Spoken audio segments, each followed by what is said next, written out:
અમદાવાદનો ચંડોળા તળાવ વિસ્તાર ગેરકાયદે બાંગ્લાદેશીઓની વસાહત માટે કુખ્યાત છે. આ વિસ્તારમાં આડેધડ ગેરકાયદે બાંધકામો ખડકી દેવાયા છે. હવે આ બાંધકામોને ધ્વસ્ત કરવાની કામગીરી શરૂ કરાઈ છે. 50 જેસીબી મશીન સાથે એએમસીની ટીમ પણ હથોડાથી બાંધકામો તોડી રહી છે.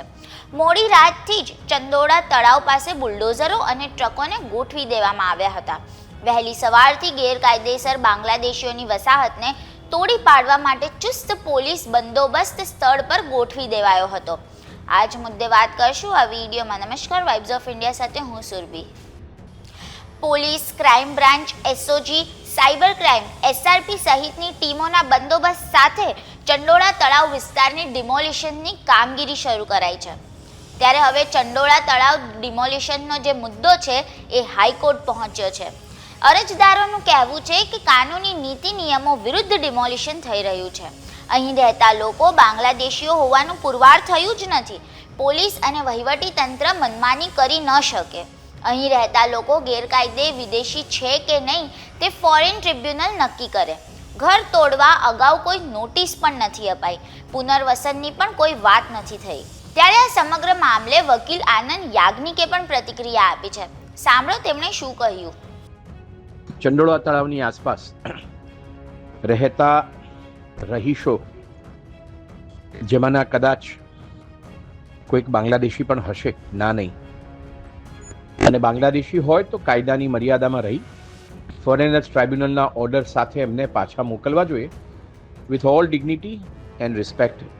એમાં હું અસહમત નથી. પણ જે રીતે છેલ્લા 4 દિવસમાં ગુજરાતની સરકારે ત્યાંથી 1200 થી 1500 લોકોને ઉપાડ્યા. આપ જાણતા હશો કે બધાને બાંગ્લાદેશી કહીને ઉપાડ્યા, પણ એમાંથી 90% લોકોને છોડી દીધા. કેમ? કારણ કે એ ભારતના મુસ્લિમ નાગરિકો છે. ત્યારબાદ હવે એમના ઘરો તોડવાની પ્રક્રિયા શરૂ કરી. જે લોકોને છોડી દીધા છે એ લોકોના ઘરો પણ તોડવાની શરૂ કરી દીધા, કારણ કે છે કે ગેરકાયદેસર ઘરો છે. મુદ્દા 3 છે.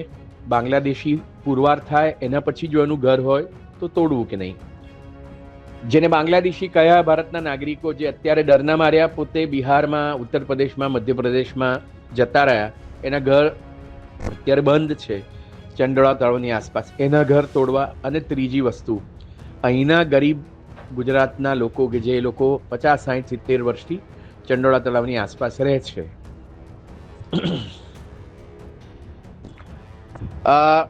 સિયાસતનગરના 23 રહીશોએ ગઈકાલે રાત્રે 12 વાગે હાઈકોર્ટમાં પિટિશન કરી અને કહ્યું કે સાહેબ, સુપ્રીમ કોર્ટના આદેશ પ્રમાણે અમે લોકો ગેરકાયદેસર રીતે ઘર બાંધીને તળાવના કિનારે પણ રહેતા હોય તો પણ અમને વિધિવત નોટિસ આપી, રિઝનેબલ ટાઈમ આપી અને પછી અમને ઇવિક કરીને અમારા ઘર ડિમોલિશન કરવાનો સુપ્રીમ કોર્ટનો આદેશ છે. અમને કોઈ નોટિસ આપવામાં આવેલી નથી. બીજી વસ્તુ, અમે લોકો ભારતના નાગરિકો છે, વર્ષોથી 50-60 વર્ષની અહીંયા રહીએ છીએ.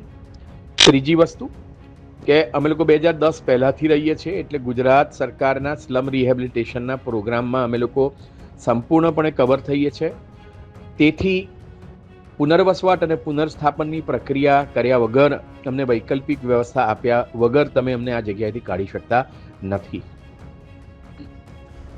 અને ત્રીજી વસ્તુ, માની લો કે બીજા કોઈ કારણસર તમે અમને કાઢવા માંગો છો તો પણ સુપ્રીમ કોર્ટના આદેશનું પાલન તમારે કરવું પડે. અને એટલા માટે વિધિવત નોટિસ આપી અને સુપ્રીમ કોર્ટના આદેશનું પાલન કરો. અમારું પુનર્વસવાટ ગુજરાત સરકારની સ્લમ રિહેબિલિટેશનની પોલિસી હેઠળ કરો. અને અત્યારે આ જે પોલીસ સ્ટેશનમાંથી સરકાર ચાલી રહી છે અને કથિત રીતે બાંગ્લાદેશી છે અને છોડી દીધા પછી પણ તમે એમને ઘર તોડવાની પ્રક્રિયા કરો છો બાંગ્લાદેશી કરીને, આ ગેરકાયદેસર અને ગેરબંધારણીય છે. આજ સુધી કોઈ પણ કોર્ટે, હિન્દુસ્તાનની કોઈ પણ કોર્ટે આમાંથી એક પણ માણસને બિન ભારતીય જાહેર કર્યો નથી. અને ફોરેનર્સ ટ્રાઇબ્યુનલ જે ફોરેનર્સ એક્ટ હેઠળ અને ફોરેનર્સ ઓર્ડર હેઠળ પ્રસ્થાપિત થઈ છે, જેમાં 2019ની અંદર આમૂલ પરિવર્તન થયું CAA-NRCની સાથે. એ જ્યાં સુધી પ્રસ્થાપિત ના કરે ત્યાં સુધી કોઈ પણ વ્યક્તિને તમે બાંગ્લાદેશી કહી અને બાંગ્લાદેશ મૂકી પણ નથી શકતા. પણ આ પ્રક્રિયાઓ ચાલે છે કારણ કે સરકારની પોતાની વિચારવાની અને કામ કરવાની પદ્ધતિ એ કદાચ કાયદા અને બંધારણથી વિપરીત છે. રાષ્ટ્રીય સુરક્ષાની વાત પણ લાવવામાં આવે છે.